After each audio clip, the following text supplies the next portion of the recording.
السلام عليكم ورحمة الله وبركاته. مين قال ان الكنافة لرمضان بس؟ دي كنافة متجمدة، ده نص اهو، مش هاخده كله، هحط منه جزء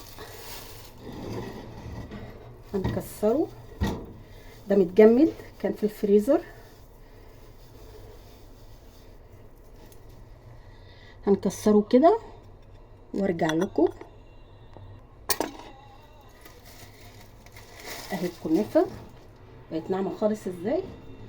فركناها، تيجي من عند الراجل بتاع الكنافه ونحطها على طول في الفريزر، ونطلعها من الفريزر بعد ما تتجمد نفركها عشان تريحنا. دي اسرع حاجه لتكسير الكنافه.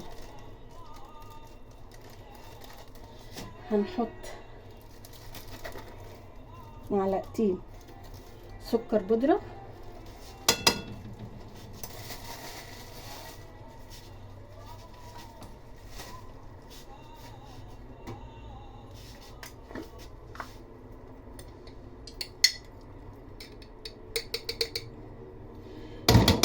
معلقتين سمنه عشان هنحمر فيهم الكنافه،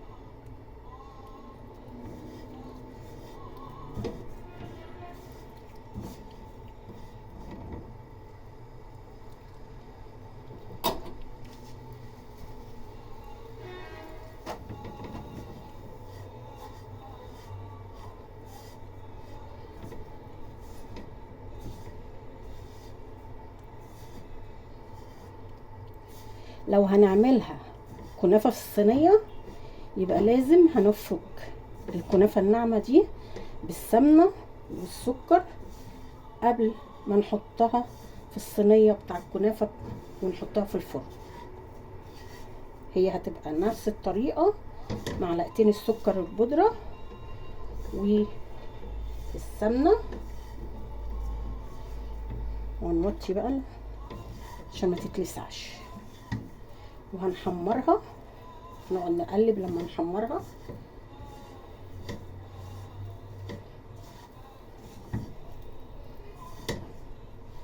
هحمرها وارجع لكم. اهي احمرت، اتحمصت، بقت جميله. انا عندي شربات في الفريزر كان فاضل، ممكن في المرحله دي يتحط شربات وممكن لا، يعني المرحله دي مش محتاج تحطي شربات لان احنا هنحط كريمه. فهي الشربات ممكن نحط حاجات قليله بس كده، حتى انا مش هحط كله.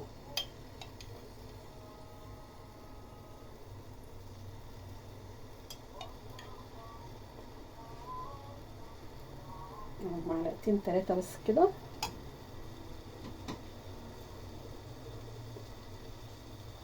يعني شوفوا برضو فاضل عندي شويه، هرجعهم الفريزر تاني.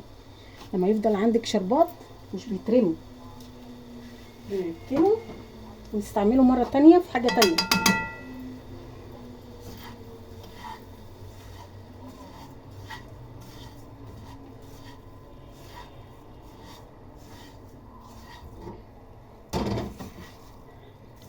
هنشيله بقى من على النار عشان الشربات الساقع ده يبرده، عشان نشتغل فيه على طول.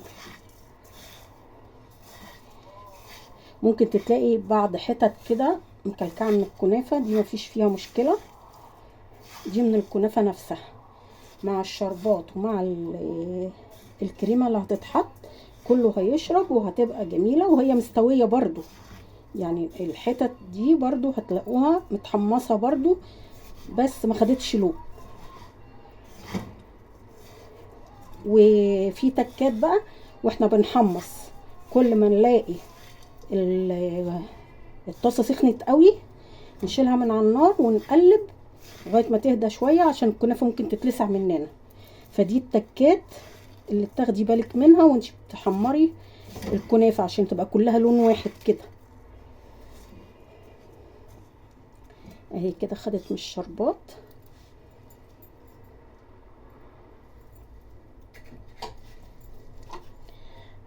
هنروح بقى اوريكم الكريمه. انا عندي برضو الكريمه كانت موجوده عندي في الفريزر من تورتيه الكنافه اللي على القناه. ما بنرميش حاجه، بتتركن في الفريزر وبس تربطي عليها الكيس كويس عشان ما تاخدش اي ريحه من الفريزر او من التلاجة وتطلعيها. بس هي لازم فريزر لو هتتركن فتره عشان تضمني ان هي كويسه. بتطلعيها تهدى وتتضرب تاني بالمضرب وتستعمليها تاني تبقى زي الفل.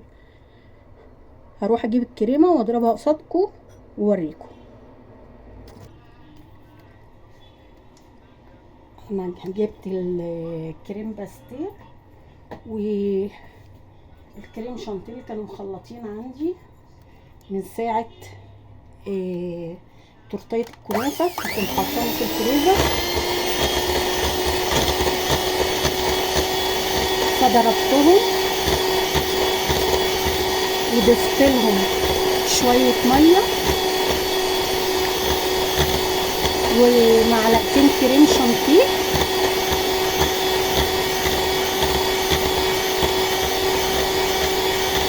عشان نعرف ان احنا اي حاجه بتفضل عندنا مش بنستغنى عنها.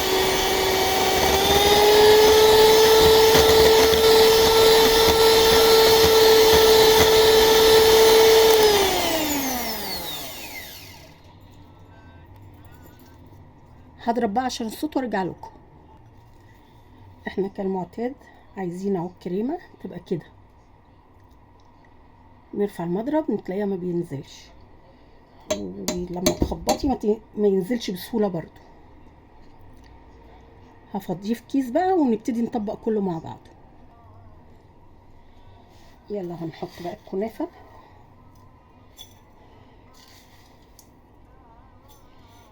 اي بوله ازاز عندك او كاسات حسب ما انتي ما عايزه تعملي.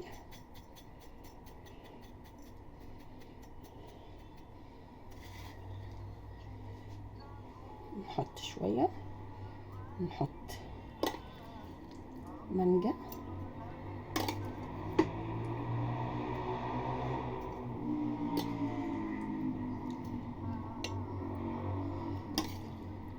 انتوا عارفين طبعا الكنافه بالمانجا بكام الوقت.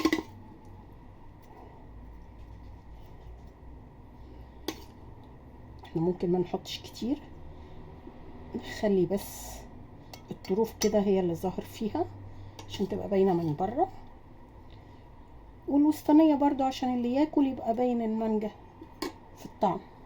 ودي منجايه واحده اللي انا مقطعاها.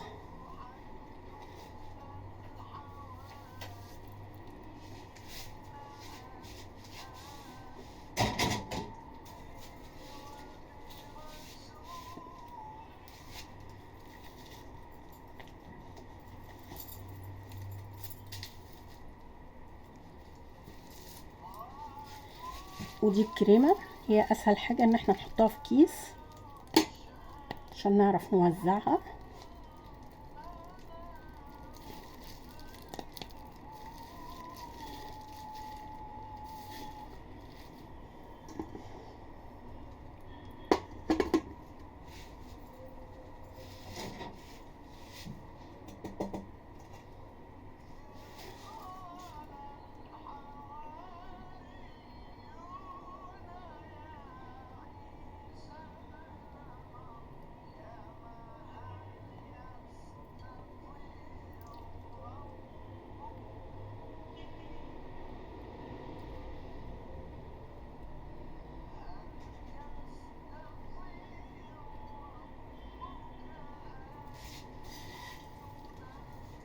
وهنحط رقه كنافه تاني.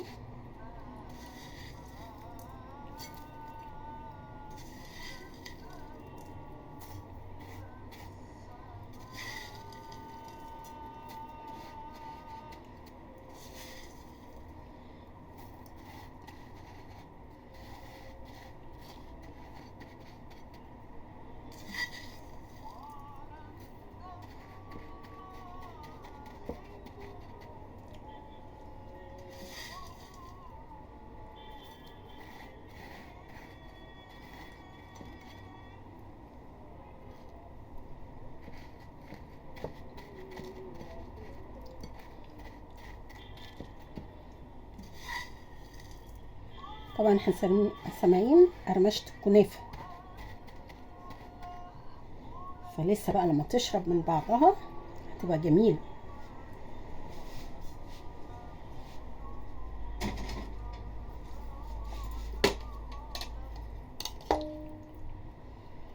هنحط مانجا تاني.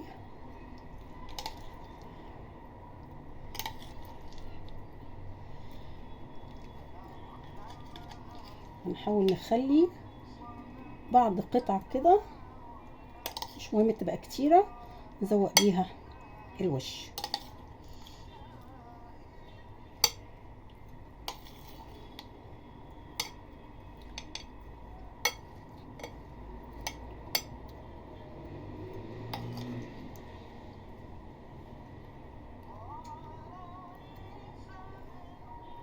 طبعا احنا بنركز المانجا في الطروف عشان تبقى ظاهرة من الطبق،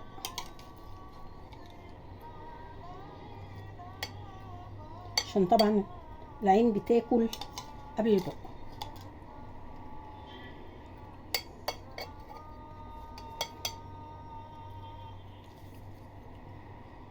انا هاخد الكام قطعة الصغيرة واخلي القطعة الكبيرة كده عشان ازوق بيها الوش.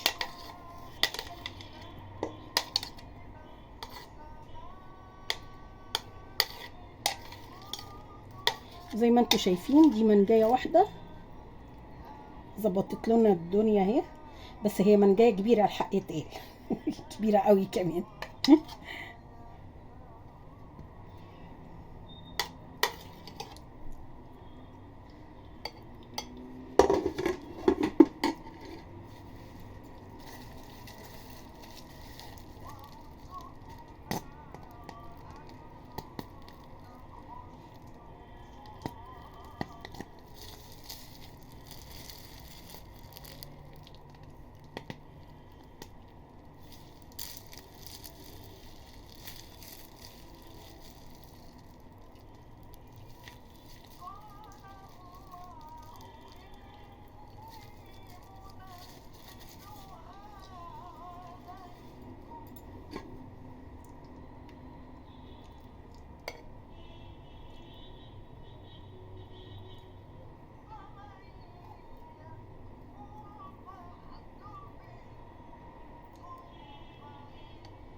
وهنحط بقى اخر طبق كنافه.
بصوا وفاضل شويه صغيرين خالص اهو الكنافه دول، ممكن يتشالوا برضو، ولما نيجي نعمل فطيره من الفطيره الشرقيه اللي هي محشيه كنافه وبسبوسه تتحط شويه الكنافه دول معاها.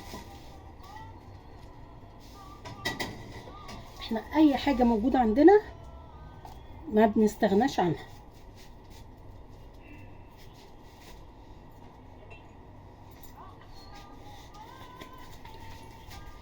بنشيلها وتنفعنا بعد كده.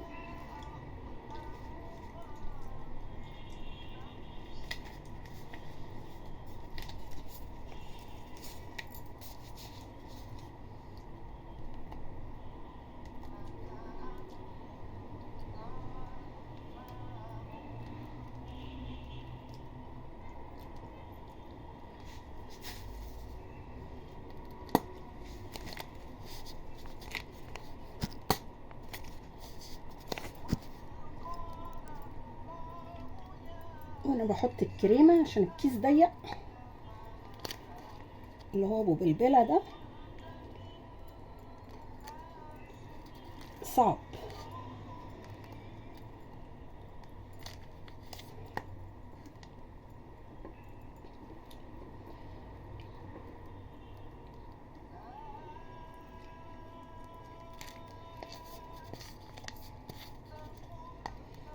شوفوا انا حتى نسيت اغير البلبله، ما حطيتش المشرشره بس شغال.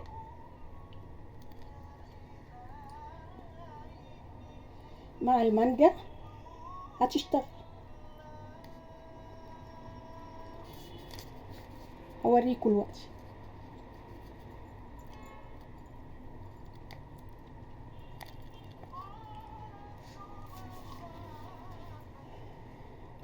دي روزتات المانجا او قطع المانجا اللي قلنا هنخليها للوش، مجرد مكعبات.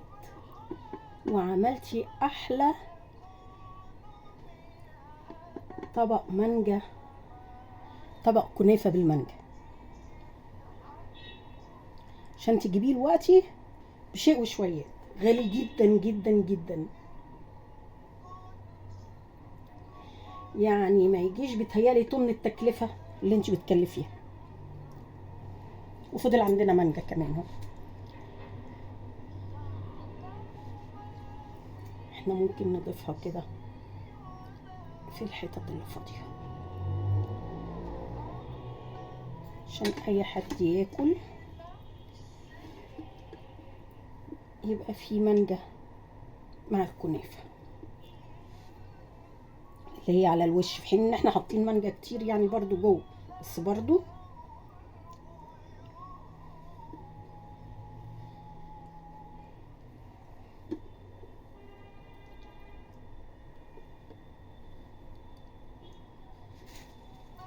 اهو بقى اجمل بولة كنافة بالمانجا.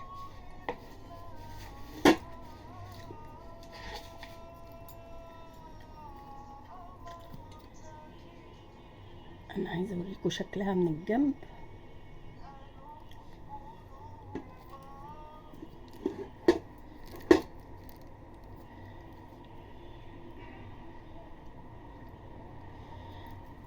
انا هنقل مكان التصوير عشان اعرف ابين لكم الجنب.